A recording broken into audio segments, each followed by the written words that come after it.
Olá! Hoje eu gostaria de falar com vocês, dando continuidade ao assunto de teoria geral dos contratos, sobre alguns princípios contratuais, né? Gostaria de relembrar alguns deles, talvez não todos, né? Eu sempre digo que vários doutrinadores têm suas diversas classificações, alguns utilizam uma classificação mais enxuta, outros mais ampla, né? Mas vou tentar aqui relembrar com vocês as principais classificações dos contratos, ok? Vamos lembrar: contrato, negócio jurídico, manifestação de vontade que visa criar, modificar ou extinguir relações jurídicas, que pode ter o cunho patrimonial ou não, ok? Então vamos lá. Já falei, manifestações de vontade. Então, primeira classificação. O contrato ele pode ser bilateral ou unilateral. Só que isso não diz respeito à quantidade de partes. Eu sempre digo isso.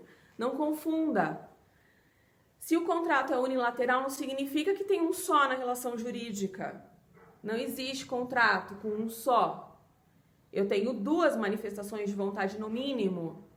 Só que uma dessas partes é quem se onera. Por isso que se o contrato é unilateral, porque só uma das partes se onera, eu digo que ele é unilateral e, consequentemente, gratuito. Se o contrato for bilateral ou plurilateral, que é quando eu tenho obrigações recíprocas, ambas as partes possuem direitos e também obrigações. É quando eu tenho a sinalagma, o contrato sinalagmático. Aí, consequentemente, esse contrato também será oneroso, porque eu possuo um sacrifício patrimonial de ambas as partes. Ok? Que mais? O contrato ele pode ser paritário ou de adesão. O que é isso? De adesão é aquele contrato que já vem pronto, se lembram? Um dos contratantes é que formata esse contrato, é que cria as cláusulas, é que já apresenta as cláusulas para o outro contratante, que somente adere, é o aderente. E lembre-se, lá na interpretação geral dos contratos, este aderente possui uma proteção maior, né? As cláusulas ambíguas, contraditórias, serão interpretadas favoravelmente a ele, que não pôde se manifestar nesse contrato. Em contrapartida, no paritário, que seria o oposto, neste, ambas as partes possuem o direito de criar as cláusulas, de modificar, de opinar nessas cláusulas, ok? Então, eu tenho uma igualdade, um equilíbrio maior, certo? O contrato ainda pode ser aleatório ou comutativo. O comutativo é quando eu tenho as prestações certas e determinadas entre as partes. Não há surpresas, imprevistos neste contrato. Está tudo declarado entre as partes.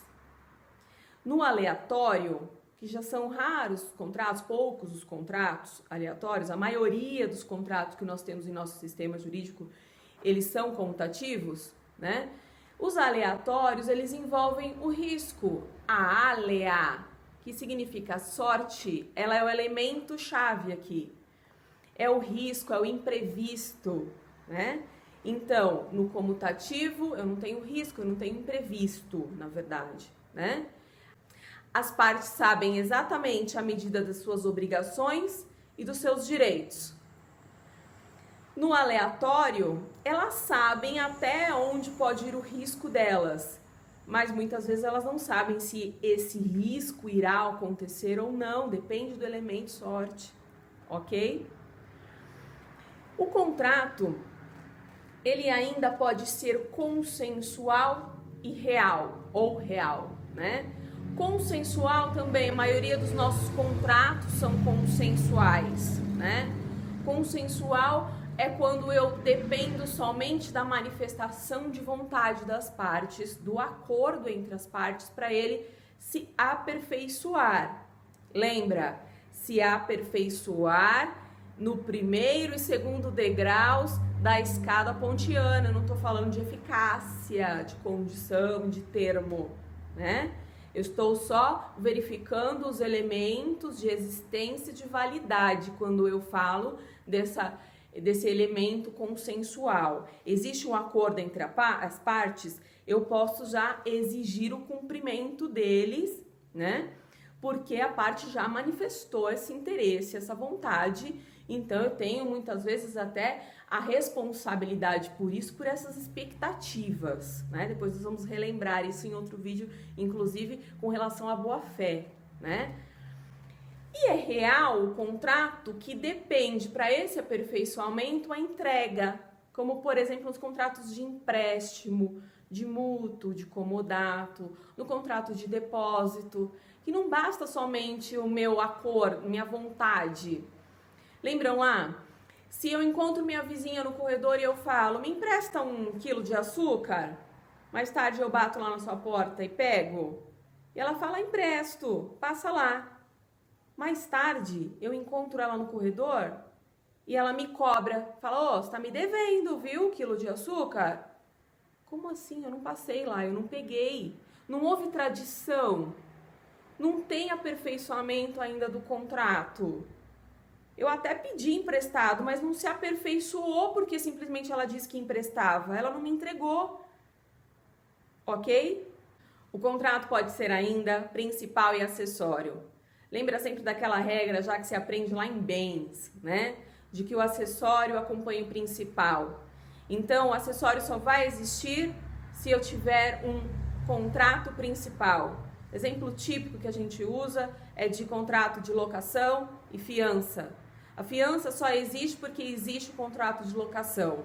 Se na verdade o contrato de locação for declarado nulo, ou se extinguir, ou se exaurir, enfim, acaba automaticamente o contrato de fiança, certo? O contrário, não. Tive alguma nulidade declarada na fiança, por exemplo, não tive a vênia conjugal na fiança, ela foi declarada nula. Automaticamente anula o principal? Não. O principal não depende do acessório, só o contrário, ok? Mas o acessório só foi firmado porque existia aquela obrigação principal, aquele contrato principal, ok? O contrato pode ser ainda típico e atípico, né? E aqui a gente pode ter uma confusãozinha, mas que é muito simples da gente resolver. Típico e atípico, eu digo que típico está na lei, né? E atípico não está. Então, típico, eu tenho um mínimo de previsão legal. Atípico, eu não tenho previsão legal nenhuma para aquele contrato. Mas lembra, eu posso criar qualquer tipo de contrato, desde que eu observe a regra geral do artigo 104 do Código Civil. Objeto lícito, possível, determinado ou determinável, agente capaz, forma prescrita em lei ou não proibida e manifestação livre de vontade. Se eu tiver esses 4 elementos, eu crio qualquer tipo de contrato. Eu costumo dizer aos meus alunos, eu crio qualquer tipo de monstrinho jurídico, ok? Bom, criado um monstrinho jurídico aí, que não existe então previsão legal, que não existe um tipo para ele legal, eu digo que esse meu negócio jurídico, esse meu contrato, ele é atípico, não tem previsão legal. E geralmente ele é inominado. Se eu não tenho ele na lei previsto, eu não tenho nome para ele, mas nem sempre é assim. Por isso alguns doutrinadores nos esclarecem que é diferente, não é sinônimo. Atípico, contrato atípico, ser a mesma coisa que contrato inominado. E um exemplo disso está na Lei de Locações, que fala de contrato de estacionamento ou garagem e não tem previsão legal para isso. Mas a lei dá um nome, o ordenamento jurídico traz um nome.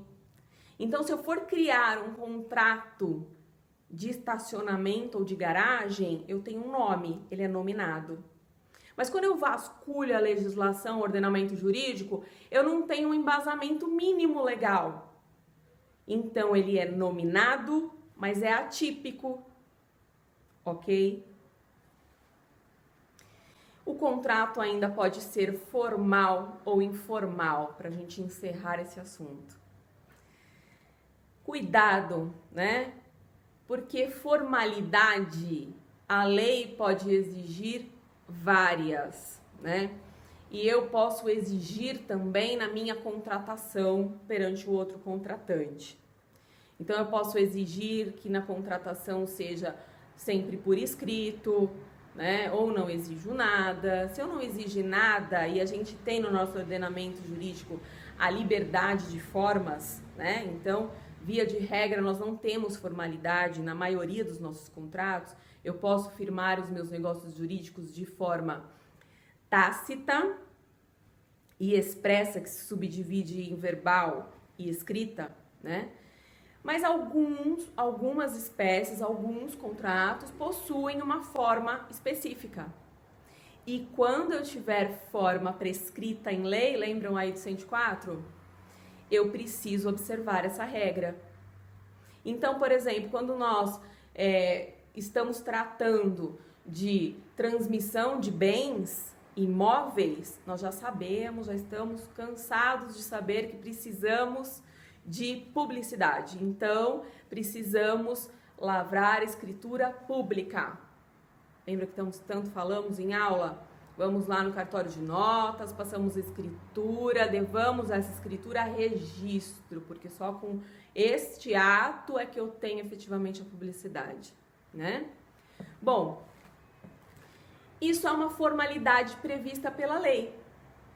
Lá no contrato de seguro, quando o contrato de seguro fala que depende de uma pólice e a pólice vai conter todos os dados daquele seguro, ele está determinando uma outra formalidade, que é a formalidade escrita. Então, não tem um contrato de seguro tácito, verbal, só escrito. Então, formalidade pode ser qualquer uma que a lei determine, ok? Agora, a solenidade é justamente esta de levar a conhecimento público, como é o caso dos imóveis. Isto é ser solene. Então, formalidade é gênero e dele decorre, por exemplo, a forma escrita, a forma solene, ok? Sei lá, a forma tácita, como as partes quiserem contratar também, não só pela lei, né? Mas quando a lei determinar, nós devemos seguir a forma prescrita em lei, ok? Então, acredito que de classificação dos contratos, aqui basta, né? Senão eu também vou ficar falando muitas coisas aí para vocês. Retomem seu material, como eu sempre digo, leiam os excelentes doutrinadores que nós temos, né? Vocês sabem que eu gosto muito de alguns. Nós estudamos geralmente por Carlos Roberto Gonçalves, Maria Helena Diniz, Flávio Tartucci, que eu gosto muito, outro que eu gosto demais, professor Cristiano Cassetari, né? E tantos outros doutrinadores que nós temos, ok? Bons estudos!